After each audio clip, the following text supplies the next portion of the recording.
Hello, hello to all of my favorite people on YouTube. This is a special message just for you.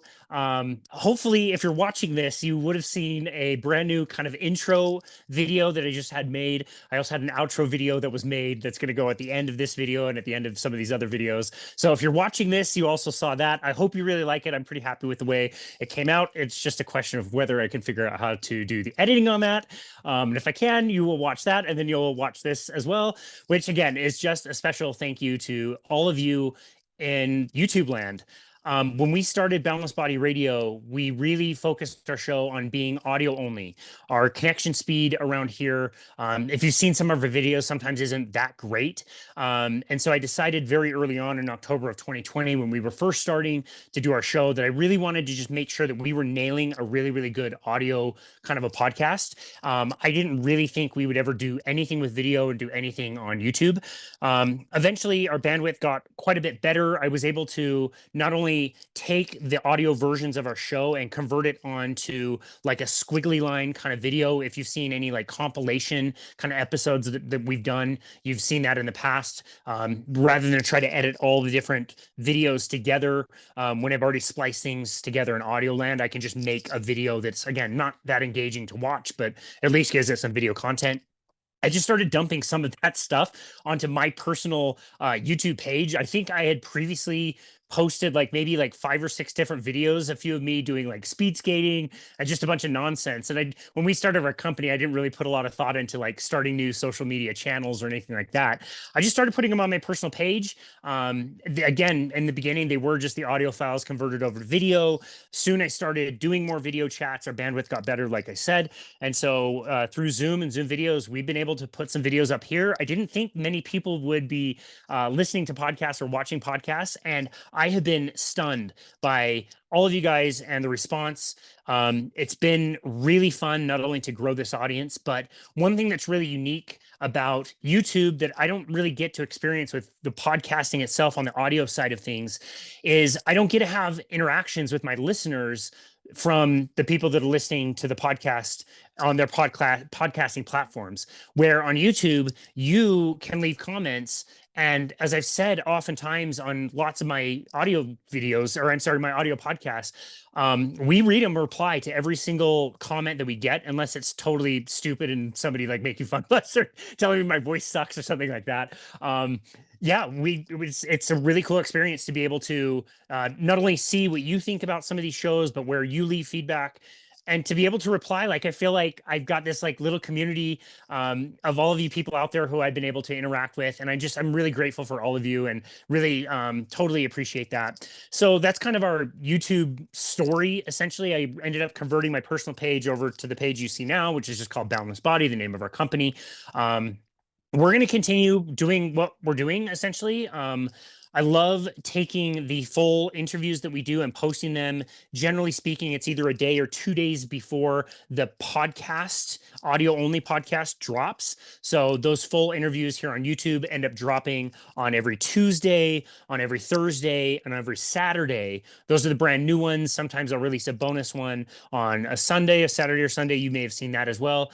And then I've really enjoyed having at least one video to post every single day, which is where you see our short versions, which is typically looking for something like a 10 to 15, maybe a little bit longer clip that zeroes in on a particular topic that I found to be particularly interesting from one of our guests. And so by doing that, we do have that video that drops every single day. I love the consistency. I love releasing all of that stuff on the same day.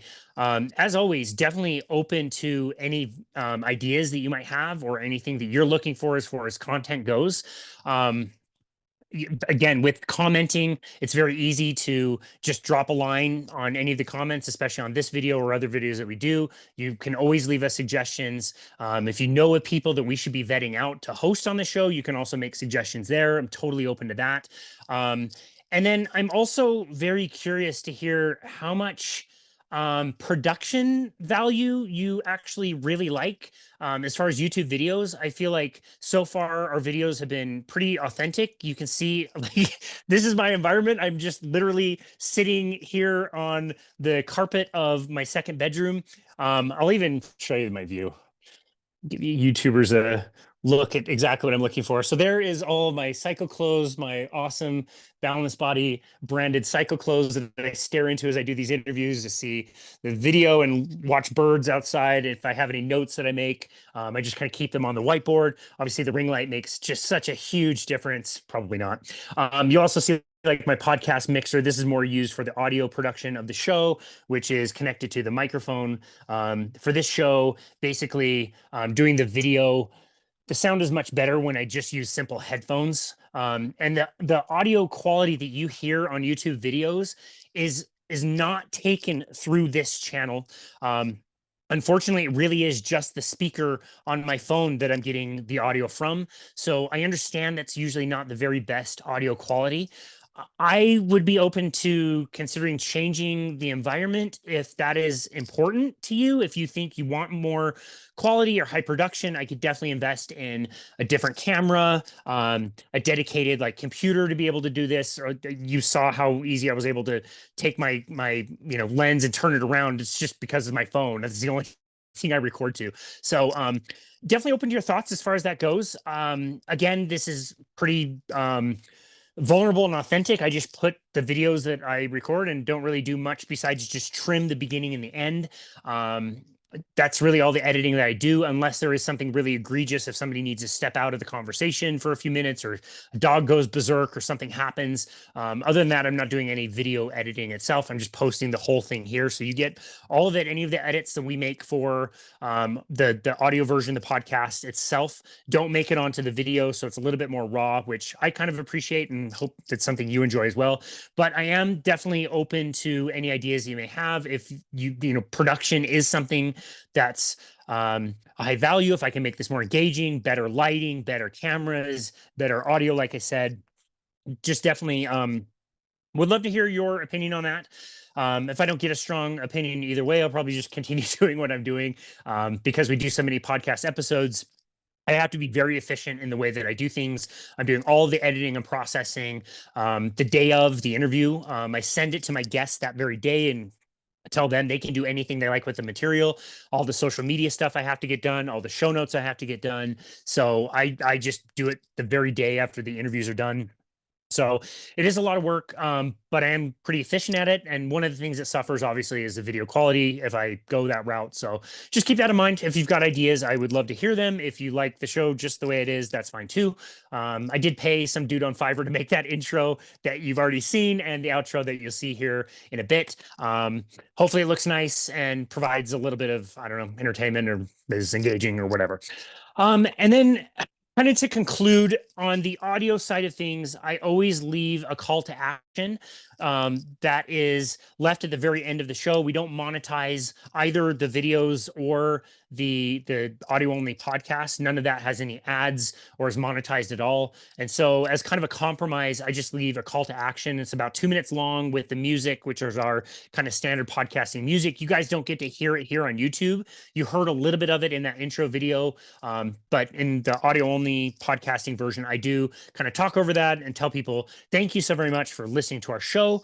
I will let people know if anything special is coming down the pipeline or how we're doing as far as downloads or whatever. And then I'll also just suggest to people that anybody at any time can go to myboundlessbody.com. That's our website. I always leave a link to the website in the notes down there. If you scroll down, you'll be able to find it. Unfortunately, YouTube videos aren't great at linking things. That's why, unless it's another person on YouTube, all the sites that you see, they're not linked up like they would be in the podcasting show notes. But there's always that link to our website that you can copy, paste. You'll go to your browser, and that takes us directly to our site. One of the first things you can see there is a button that says Book Now, where you can schedule a complimentary 30-minute session to chat with us about anything that you like. We've talked to people all over the world about their health and fitness plans, what they're trying to do for nutrition, anything that we can talk about as far as moving better, feeling better, injury prevention. My background is also, quite heavy in helping people with endurance sports, helping people prepare for, triathlons and marathons and cycling events and all that kind of stuff. And so I just wanted to make sure that everybody on YouTube knows that we offer that. Everybody who listens to the podcast podcast, they're made aware of that after every episode. Since I'm trimming that out and adding an outro to the audio version, and I don't do that on the YouTube version, you don't get to hear that every time. So I just wanted to be very clear that we love connecting with people out there. I feel like I've got an really cool like personal relationship with a lot of you who have commented quite a bit. So again, just really grateful for all of you. And to repay that, please, please, please, if you feel like it, I say this every time on the audio version as well, even if it's just to book a spot. So you just say hello and we can just chat and I can just get to know you. You're more than welcome to do that. And hope you really take us up on that. We love meeting all kinds of different people out there. For now, thank you again so very much for watching these shows. The whole project is just more wildly successful than I would have ever imagined when we started our company right in the middle of the pandemic in July of 2020. I never thought that many people would watch or listen to this, and it's just grown to be something that I am immensely proud of, and none of this would be possible without you, and especially everybody on YouTube. I just love all of you, and thank you so very much for watching. Really, really appreciate you, and look forward to many more episodes in the future. Cheers.